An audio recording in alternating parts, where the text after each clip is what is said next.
बेहोश बा मनही के भाई से भाई लड़े लड़वली पड़ोस बा मनही के परी की जमनवे के दोष बा मनही के पड़ी की। नमस्कार प्रणाम भैया। आज के परिवेश में ऐसा हो गई बाकी भाई भाई के इतना बड़ा दुश्मन हो जाता, एक भाई अपना भाई के प्रेम जो बा धीरे धीरे समाप्त होते जा रहा भैया। सोचते हैं कि भाई जैसा दोस्त ये दुनिया में क्यों नहीं थे, तो कैसे कभी के भाव का बात। आप सबके अगर ये गीत अच्छा लगे तो जरूर कमेंट करके बताइए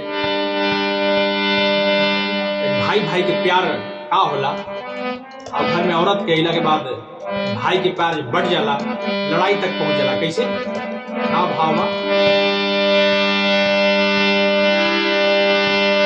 अरे भाई से भाई लड़े हो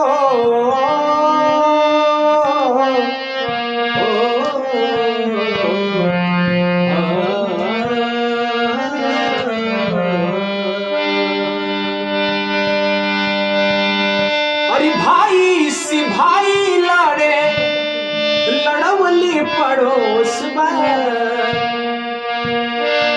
अरे भाई से भाई लड़े लड़वली पड़ोस बा मनही के पड़ी की अरे मनही के पड़ी की जमनवे के दोष बा मनही के पड़ी की। भाई से भाई लड़े भाई से भाई लड़े लड़वली पड़ोस बा मनही के पड़ी की जमनवे के दोष बा मनही के पड़ी की। अंतरा के भाव कैसे। अरे फिल्म के नकल करत बाड़ी में हरारू मर्द के संगे संगे पियतारी दारू।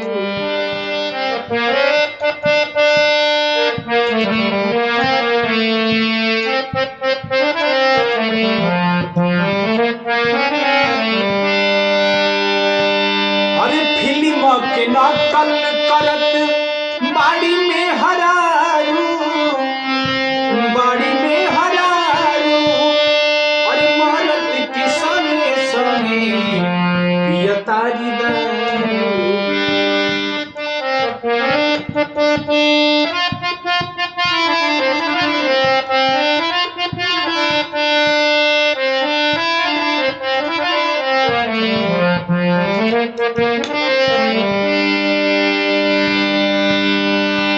अरे फिल्म के नकल करत बाड़ी में हरारू मर्द के संगे संगे पियतारी दारू।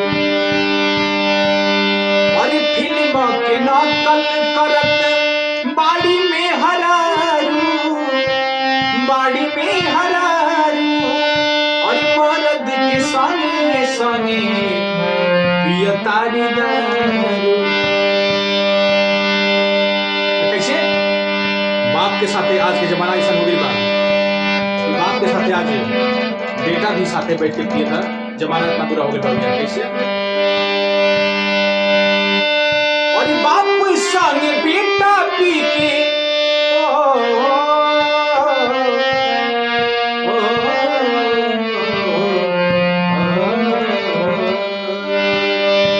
अरे बाप संगे बेटा पी के देखा बेहोश बा मनही के पड़ी की।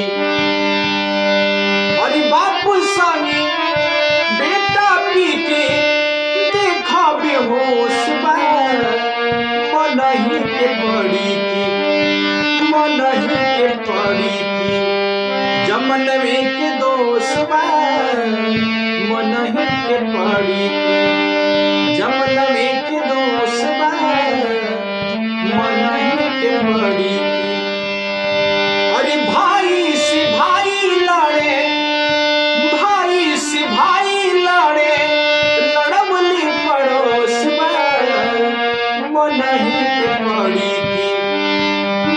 नहीं के पड़ी जमनवे के दोष बा मनही के पड़ी जमनवे के दोष बा मनही के पड़ी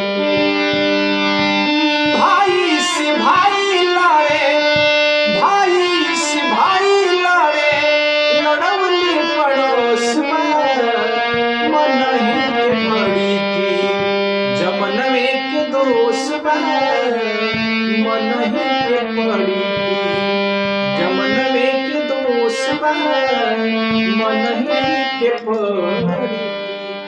तो नमस्कार प्रणाम भैया, आप सबके अगर हमारा वीडियो अच्छा लगी तो हम आप सबसे अनुरोध करब, अब ये अपेक्षा रही कि हमारे चैनल को सब्सक्राइब करिए, हमारे पेज को भी फॉलो करिए। आप सबके प्रणाम।